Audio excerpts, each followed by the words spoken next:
Ndugu waandishi wa habari, kamati kuu ya chama ilikuwa na kikao chake maalum. Kikao maalum ambacho kiliahidiwa kwa wanachama na Watanzania kwamba kingekaa na kufanyika kwa sababu ya kujadili hali ya siasa katika nchi yetu baada ya kuingia kwa awamu ya 5 ya serikali ya Jamhuri ya Muungano wa Tanzania. Yamekuwepo matukio kadha wa kadha ambacho sisi kama chama tuliona ni busara tukakutana kama viongozi waandamizi kuweza kutoa kauli kwa Watanzania na zaidi kuweza kutoa kauli kwa wanachama na viongozi wetu popote walipo katika taifa hili. Kwa muktadha huo basi, kamati kuu ya chama ilikutana Dar es Salaam kwa siku 2 kuanzia tarehe 23 siku ya Jumamosi na tarehe 24 siku ya Jumapili, ambako vile vile iliunda kamati ndogo ndogo zilizokutana tarehe 25 na tarehe 26, na leo basi tunawaletea rasmi yale ambayo kamati yetu kuu imeazimia. Ndugu waandishi wa habari, yako matukio kadha wa kadha ya ukandamizaji wa haki na demokrasia katika nchi yetu. Yako matamko mbalimbali yanayopingana na katiba na sheria za nchi ambayo yamekuwa yanatolewa na kiongozi mkuu wa nchi kwa maana ya rais, na mengine yakitolewa na wasaidizi wake akiwemo waziri mkuu, wakiwemo wakuu wa mikoa, mawaziri na hata watendaji wengine wa ngazi za chini zaidi wakiwemo wakuu wa wilaya. Yako matukio mengi, lakini nitataja tu machache kama mfano ya mambo ambayo tunafikiri yana negate ama yanaharibu ujenzi bora wa demokrasia na utawala wa sheria ambao nchi yetu ilikuwa imeanza kujivunia kwamba tumepiga hatua kubwa ukilinganisha na nchi nyingine nyingi za Kiafrika. Lakini ghafla baada ya kuja kwa awamu ya 5 ya uongozi, tunaona ile misingi bora ya miaka 23 ya ujenzi wa demokrasia ya vyama vingi inapuuzwa waziwazi, inadharauliwa. Na kwa hiyo sisi kama chama kikuu cha upinzani nchini tuna wajibu mkuu wa kutoa kauli, kukemea na kulitaka taifa lijiandae kupambana na ukandamizaji wa namna hii. Miongoni mwa mambo ambayo naweza nikayazungumza hapa kwa niaba ya wenzangu kwamba yamekuwa ni kichocheo cha uvunjaji wa haki za kidemokrasia ni pamoja na kupiga marufuku mikutano ya vyama vya siasa na shughuli za kisiasa ambazo ni halali kikatiba na kisheria, kupiga marufuku rushwaji wa moja kwa moja, yani live coverage ya bunge, mijadala ya bunge la Jamhuri ya Muungano wa Tanzania, kudhibiti wabunge wa upinzani bungeni ikiwemo kwa kubambikizia mashtaka ambayo hayana msingi na kuwafukuza bungeni kwa mujibu ama kwa kisingizio cha kanuni za bunge, kuingilia muhimili wa mahakama katika matukio mbalimbali, kupuuza utawala wa sheria, muswada vile vile wa sheria ya haki ya kupata habari, kwamba serikali imepeleka bungeni muswada wa sheria ya haki ya kupata habari, jambo ambalo tunafikiri sheria hii imeweka adhabu kubwa sana kwa waandishi, kama vile kifungo cha miaka 15 na kisichozidi miaka 20 kwa mujibu wa kifungu cha 6.6 cha sheria hiyo. Hii ni sehemu muhimu ya ukandamizaji wa haki na upatikanaji wa habari, na ni dhahiri kwamba serikali hii imekusudia kudhibiti vyombo vya habari, waandishi wa habari na hata ule uhuru wa kupata habari. Aidha, serikali hii inatishia ukuaji wa uchumi, kwamba hatua mbalimbali zinazochukuliwa na serikali hii katika kudai kupambana na ufisadi, hatua nyingine zinakwenda kuvunja hali ya kuwekeza katika taifa na hivyo kuathiri ukuaji wa uchumi wa nchi, na wote tumeweza kuona kwamba kuna kuporomoka kwa haraka sana kwa hali ya kiuchumi katika nchi yetu. Serikali za mitaa vile vile zimenyang'anywa mamlaka ya kukusanya mapato na kujipangia mipango yake ya maendeleo kinyume kabisa na taratibu, kwa sababu serikali za mitaa zilishapitisha bajeti zake, lakini kufika katika bajeti kuu ya taifa sheria zikabadilishwa katikati ya mchezo, na matokeo yake ni kwamba serikali za mitaa nchi nzima sasa hivi hazina uhakika zitatumia bajeti gani katika kuendesha serikali hizo katika kipindi cha mwaka ujao, mwaka huu tunakwenda nao wa fedha. Tumeona vile vile namna serikali inajaribu kudhibiti diplomasia ya kimataifa ambako mabalozi wa nchi mbalimbali wamepigwa marufuku kukutana na vyombo ama kukutana na taasisi mbalimbali ikiwemo vyama vya siasa bila kutoa kibali cha serikali. Hii ni kinyume cha Vienna Convention na ni mojawapo ya mambo ambayo tunafikiri tulikuwa tumeshapiga hatua kubwa mbele, lakini sasa tunarudi nyuma. Tumeona namna dhana nzima ya uteuzi wa watumishi wa serikali inavyochukuliwa kwa misingi ya kiitikadi ya vyama, na rais bila oga kabisa ameweza kudeclare kwamba watumishi wote wa serikali ni lazima watambue kwamba bosi wao ni Chama cha Mapinduzi. Hiki ni kinyume kabisa na vifungu mbalimbali vya katiba na sheria za nchi ambazo zinahitaji kutofautisha kazi za siasa na kazi za serikali kuu.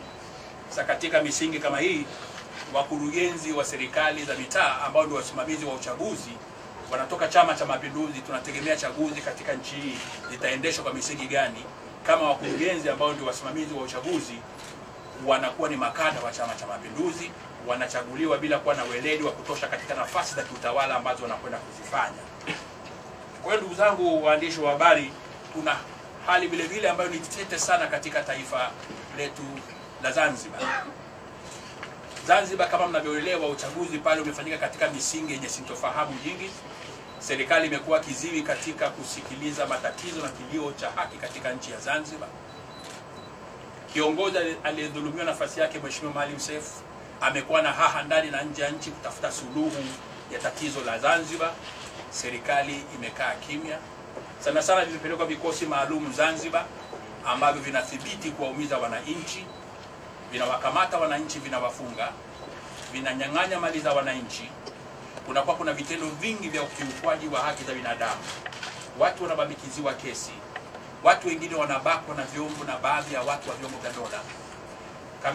Kamanda mkuu wa polisi anatoa kauli za vitisho kwa sababu sio nia ya Chadema kugombana na serikali, lakini ni nia na wajibu wa Chadema kuliongoza taifa, kutekeleza wajibu wake wa kuikosoa ama kuipongeza serikali pale inapokuwa imefanya vizuri ama kuikosoa pale inapokuwa imefanya makosa. Siku hiyo tutaandamana kwa mujibu wa haki tuliopewa na katiba. Tutafanya mikutano kwa mujibu wa haki tuliopewa na sheria. Tutafuata taratibu zinazostahili kwa mujibu wa katiba, kwa mujibu wa sheria.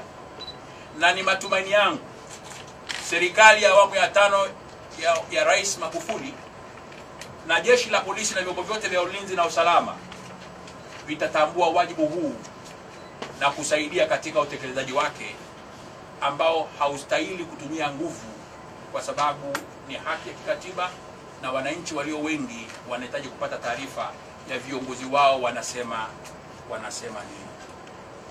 Pili, kwa sababu yamekuwepo matukio mengi sana yanayokinzana na sheria za nchi, yanayokinzana na katiba ya nchi katika utendaji kazi wa serikali ya awamu ya 5, chama kinaagiza wanasheria wote wa chama chini ya mwanasheria mkuu wa chama Mheshimiwa Tundu Antipas Lissu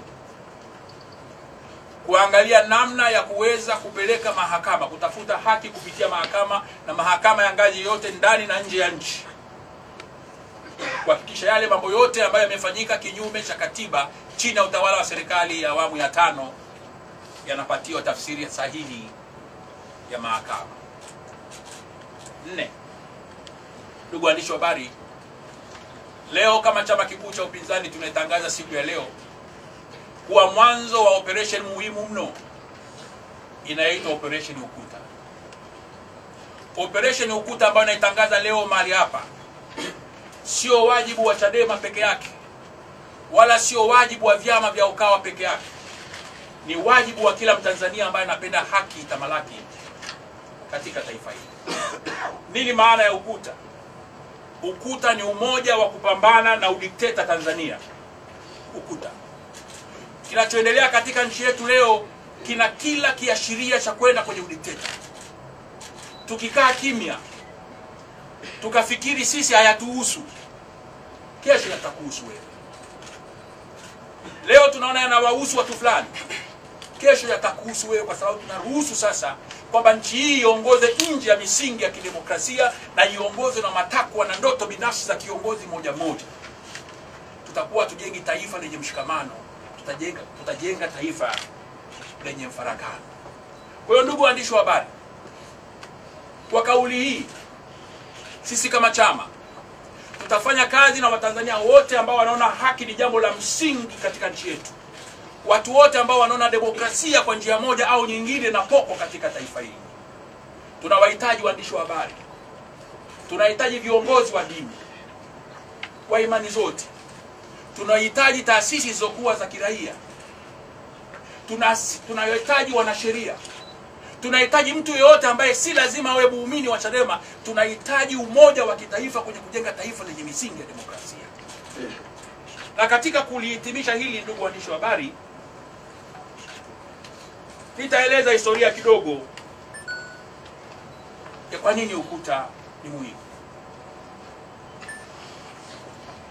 Wakati wa ufashisti wa Adolf Hitler kule Ujerumani, wakati unaanza kuchipukia, kabla ya kukomaa, ulianza kuchukua hatua mbalimbali za kuwanyamazisha Wajerumani kwa njia mbalimbali ili aweze kutawala kwa mkono wa chuma.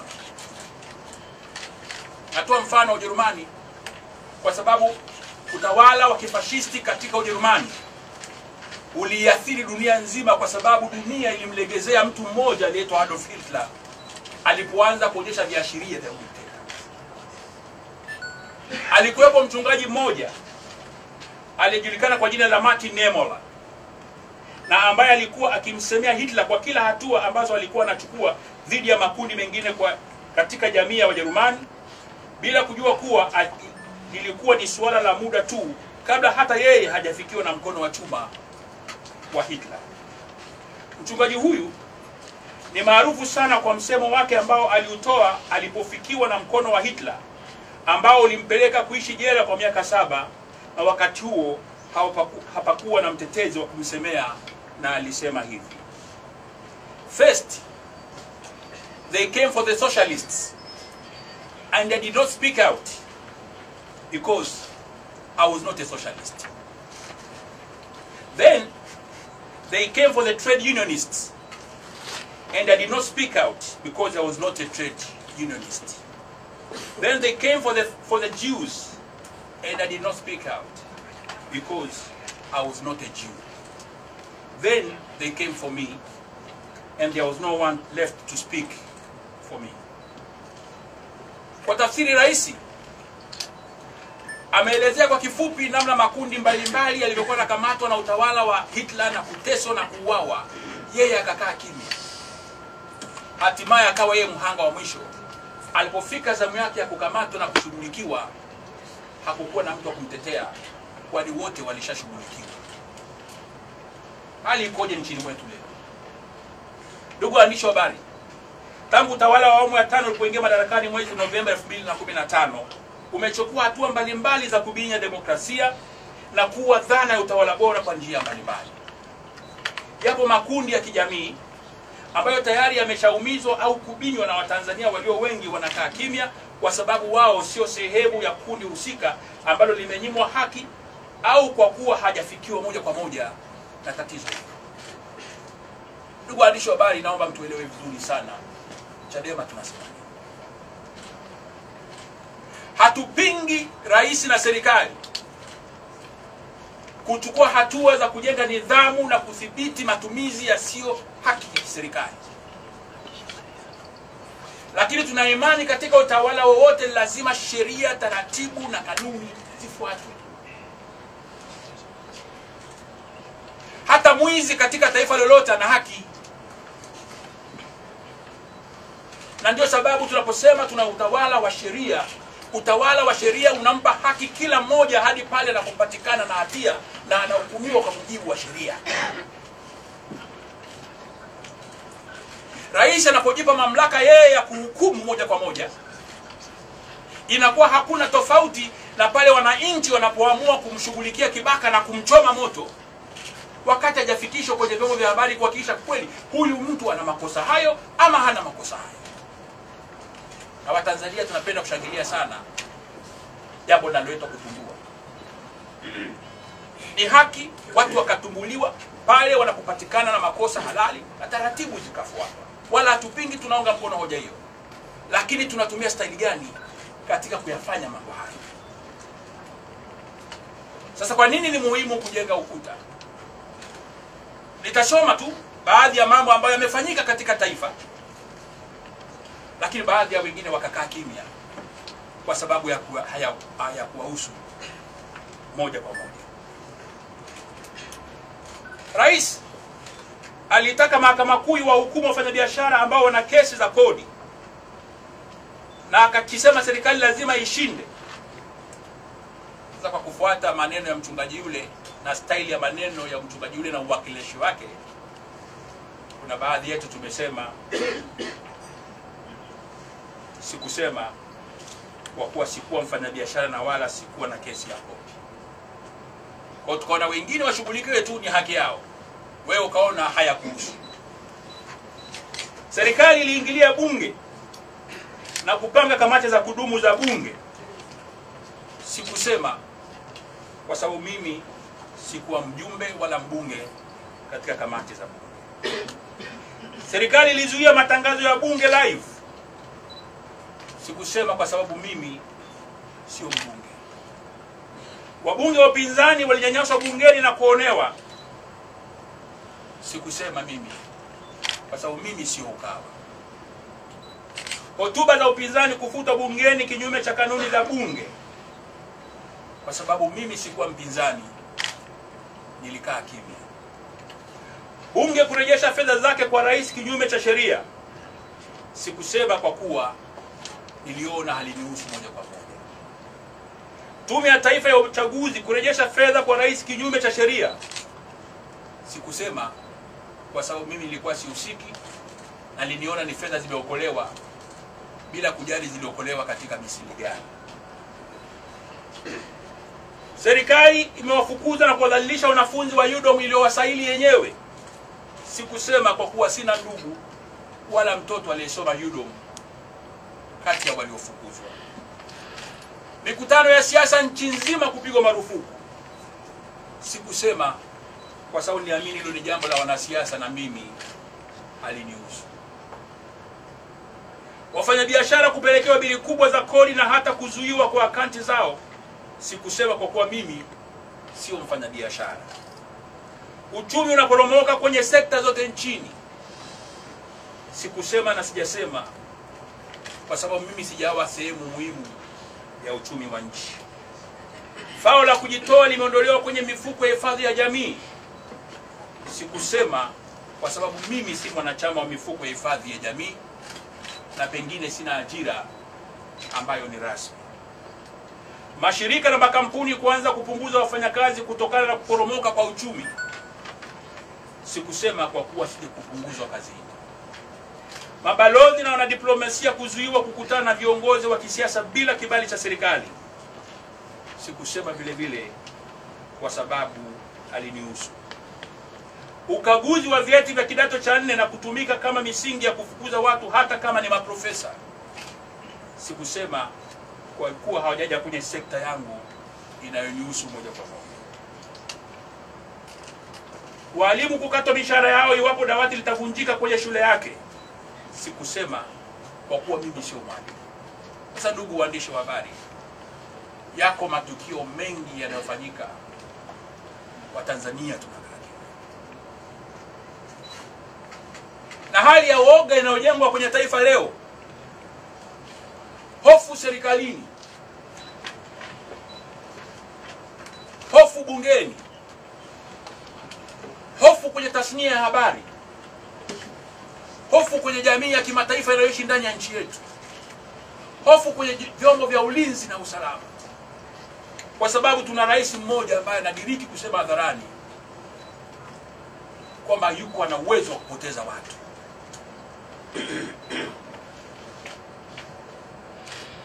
Tukikaa kimya, mawe yatapiga kelele. Kwa sisi kama chama tumetafakari kwa kina mno. Tumekaa kimya kwa muda mrefu baada ya uchaguzi mkuu. Jambo ambalo lilipelekea tafsiri ya wengine kufikiri viongozi sasa tumekuwa waoga. Hatujawa waoga na hatutakuwa waoga. Ila tunafanya kila jambo kwa tahadhari kubwa. Miezi 8 ya utawala wa awamu ya 5 umetutosha kutupa vielelezo vya kutosha tunadili na utawala namna gani. Tukiendelea kukaa kimya, tutakuwa tumeukosa na tujautendea haki wajibu wetu mkubwa wa kiuongozi. Amani iliyoko katika taifa letu leo sio fadhila ya rais wa nchi, wala sio fadhila ya mkuu wa majeshi au kamanda yoyote wa chombo chochote cha ulinzi na usalama wa taifa. Ni kwa sababu wa Tanzania kwa muda mrefu tumejengwa katika misingi hiyo. Ufashisti duniani, utawala wa kiimla duniani ndio unakuwa msingi wa kujenga ugaidi katika taifa. Ndio unakuwa msingi wa kujenga uasi katika taifa. Tunamtaka na tunamuomba rais wetu asifikiri ubabe ni sifa.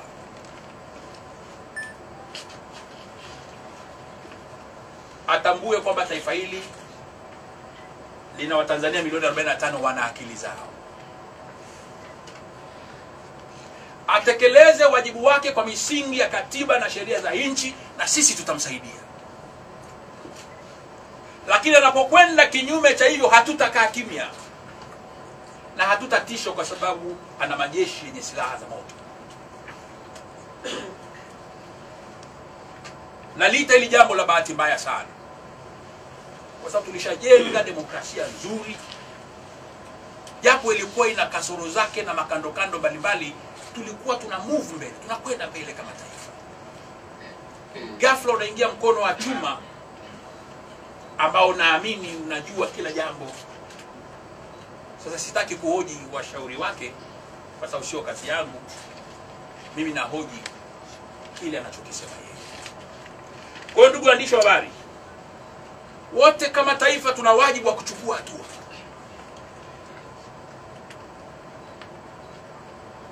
Tukikaa kimya na tukakubali kunyamazishwa,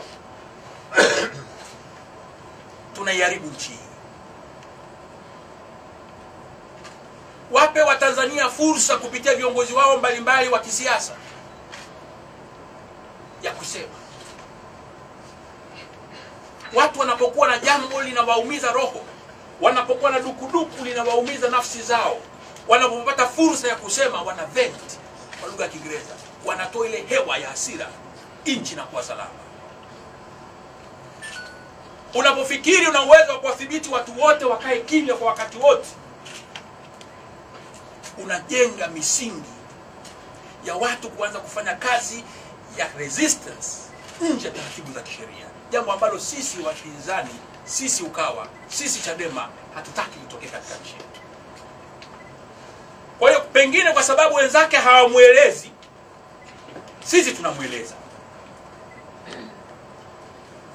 Mtaona sisi hatutakuwa salama. Ni kweli inawezekana sisi tusiwe salama, lakini leo itakuwa zamu yetu, kesho itakuwa zamu yenu, na hatimaye nchi hii haitakuwa salama. Kwa hiyo naomba Tanzania wote tukubaliane kwamba tuujenge ukuta, tuukatae ukuta ingali mapema. Tunavyozidi kuchelewa ndivyo tunazidi kumpa fursa ya kuendelea kuintimidate taifa. Leo sisi ni viongozi wa kisiasa, tangu uchaguzi mkuu hatuwezi kufanya mikutano. Yeye anafanya. Mmeona kilichoendelea mkutano mkuu wa CCM Dodoma. Yeye kwake anaona ni halali.